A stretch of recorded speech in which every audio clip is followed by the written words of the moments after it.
The music in Ferrari is interesting in the sense that, except for a couple of period ballads in Italian, the score is very much by design uh, integrated within the flow rather than kind of collaterally coexisting with the flow of the narrative.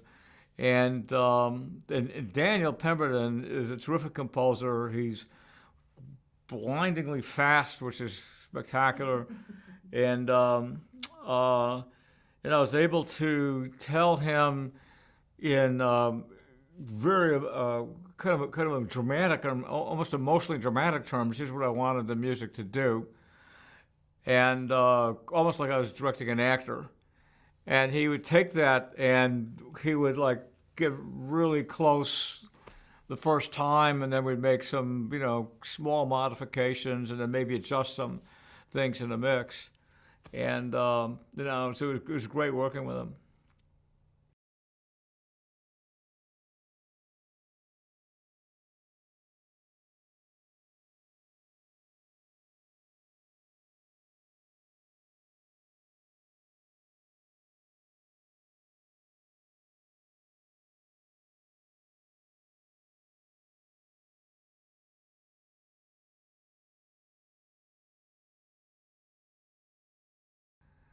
The music is very tonal, um, and for both Enzo and Lara when they're in the cemetery. But um, the most startling is the entry right at the end of Lara in the cemetery of the mass, which then transitions us into the church, and then the way that music um, uh, almost plays a counterpoint against the non-music, what really is music, of the Maserati race car, and the way the two, one piles on top of the other, and how that corresponds with the religiosity of the mass, and yet the irreverence of everybody with stopwatches clocking the Maseratis to find out whether or not they've broken the record. So it all has about 4 or 5 different layers on top of it, and with different pieces of music, it would all come apart and not work.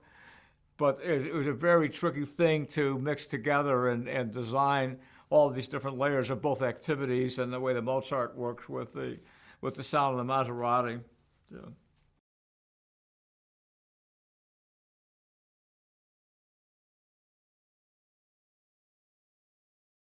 well, you got me because I totally forgot what that piece of music is. That's all right. We can Next move on. question.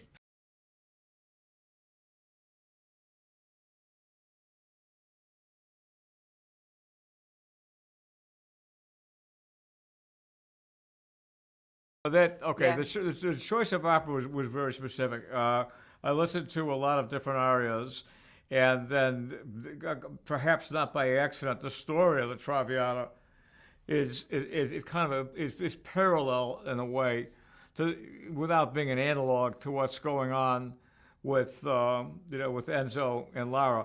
But it's a purely emotional choice in that particular in that particular aria. It just moved me emotionally. In the Traviata, the father talks the son into abandoning his true love because she's not worthy of him. He does so. He regrets it. Meanwhile, she's sick and failing. He realizes his mistake. He comes to her and tells her, he apologizes, says, I'm sorry, we're going to go live in Paris and everything's going to be wonderful for the rest of our lives. And it isn't, because she's too late and she dies. Okay, so, you know, and it sounds very operatic when I say it, but that's the kind of asynchronous way things actually work in life. When we try to correct our mistakes, we're usually too late. It usually does not work out.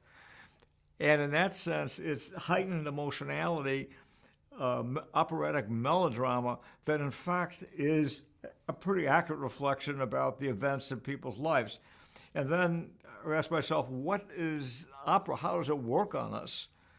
And it's the overblown expression that's so large that we passively sit back in the audience. As it washes over us, it kind of compels us to have recall and sensory memory of our own experiences in life. So then two things. So that's why I picked that particular one. But then what's occurring is I decided to shoot the opera singers as if they were the principals, and the camera moves around them as if in almost a cinema verite fashion while they're singing, without it's not them being observed on the proscenium arch. We're right there, handheld on them, and then the people in the audience, our characters, are static, but then we enliven their flashbacks. So that was the plan for the whole of the opera, and I've never shot opera before, and it was fun to shoot. The tenor's name is Leonardo Cami.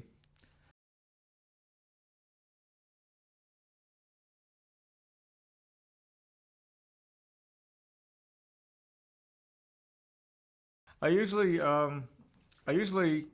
find music while I'm writing or while I'm planning or in pre-production, and it sets an emotional tone to maybe some pivotal part of a scene, and then as such becomes kind of a poetic modular of certain feelings that I want the scenes to evoke. So, and in that way, I could go back to it and hits the refresh button. Here's how this is supposed to make you feel, because music for me has the power to evoke the same feeling again and again and again. If it's a piece I really really like, and I didn't have it in Ferrari, except for the aria.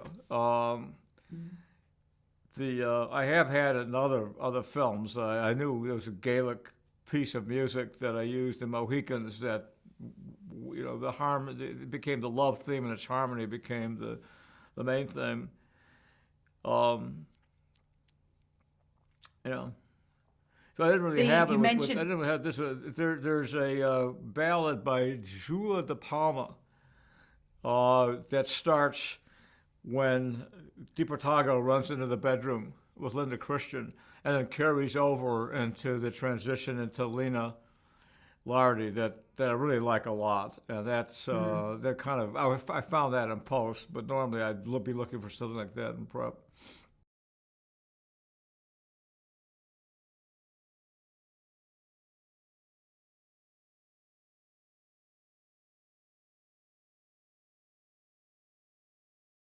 I've listened to that score so many times, both because it's able to very precisely and directly get me to a certain emotional place, and that's how the whole of the movie is supposed to make you feel.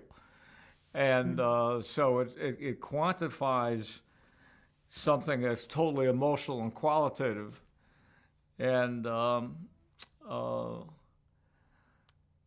worked very, very closely with with Trevor Jones on that piece. It's based on something called the Gael, Gael, that we acquired. It's a contemporary piece of Irish folk music. But in searching for it, I was listening to French Celtic music. Just searching far and wide to find exactly the right. So I wanted something to have a momentum, almost like flamenco has a momentum, and and be kind of around instead of the repetition.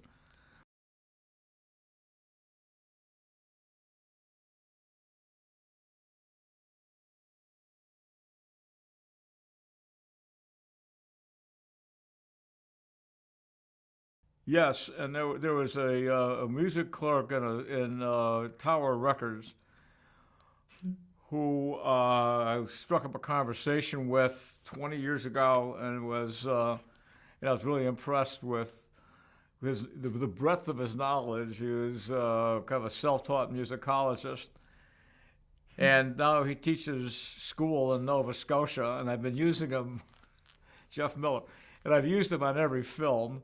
And I will tell him, I'm looking for this, I'm looking for that. There's I'm looking for an opera, and for Ferrari. And he'd read the script, we'd have some conversations, and then I start getting pieces of music kind of thrown at me, and we go through hundreds and hundreds of pieces to find stuff.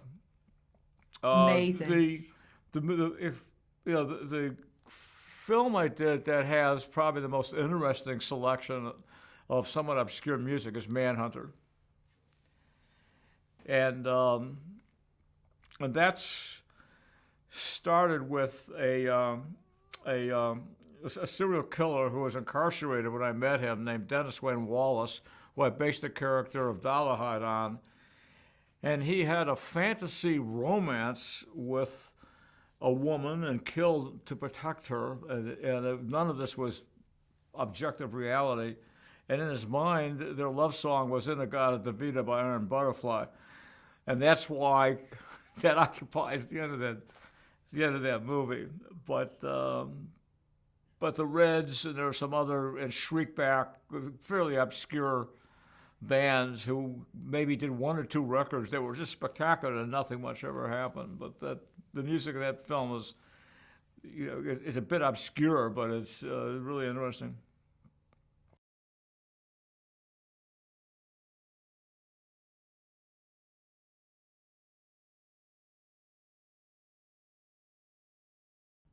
Or a conversation. There's probably a comment on my inability to just make stuff up. So.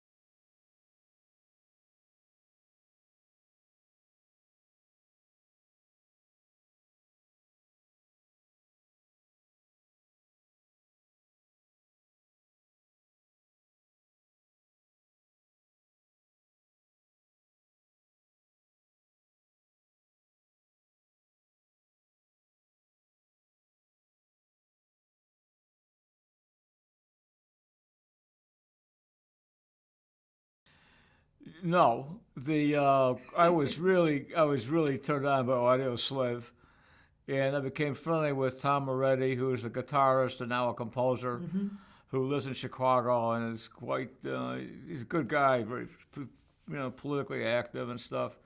And I'm embarrassed I'm forgetting the name of the late lead singer at Audio Slave. Chris Cornell. Chris Cornell. And Chris Cornell is very generous, and on later movies, he sent me some recordings for free. I've had a lot of generosity. There's a percussive piece during a bank robbery of Heat, which Brian Eno gave me just to contribute. Wow. And it's there. It's percussion, but it's not kind of non-tonal. It just repeats, so it doesn't intrude with anything. But it's like a subterranean, spinal, cadence that it has to it all the way through.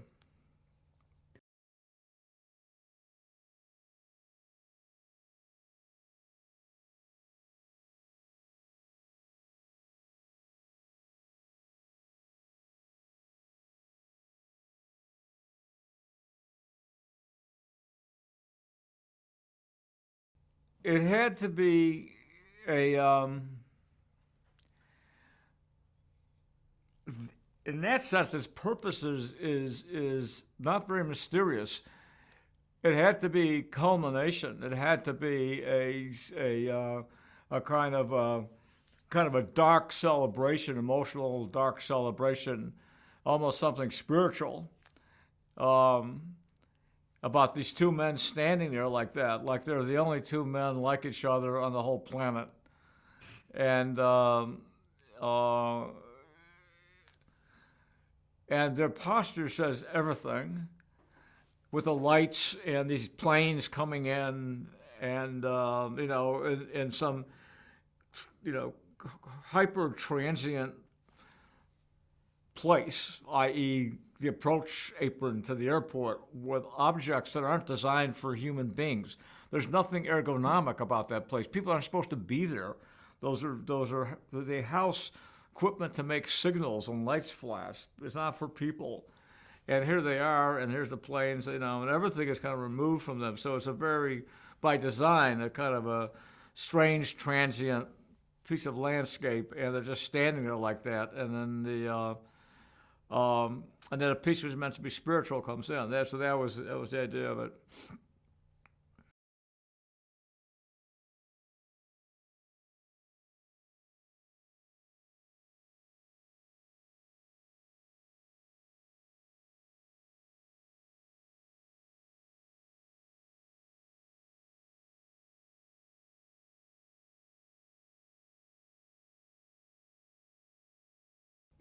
Kind of leap from tall buildings or hit yourself on the head with a bat. It requires real focus and concentration. Usually, starting in airplanes or hotel rooms. I don't actually say to the studio, "I'm sorry, I can only write this at 35,000 feet." But in fact, the best place for me to start really concentrating on something is a long plane ride. So, then socking in something. I usually like to go someplace transient, like be in a hotel with some view of cityscape out the window, and I could really just find it very easy to concentrate. But as soon as possible, I want to shoot it next year.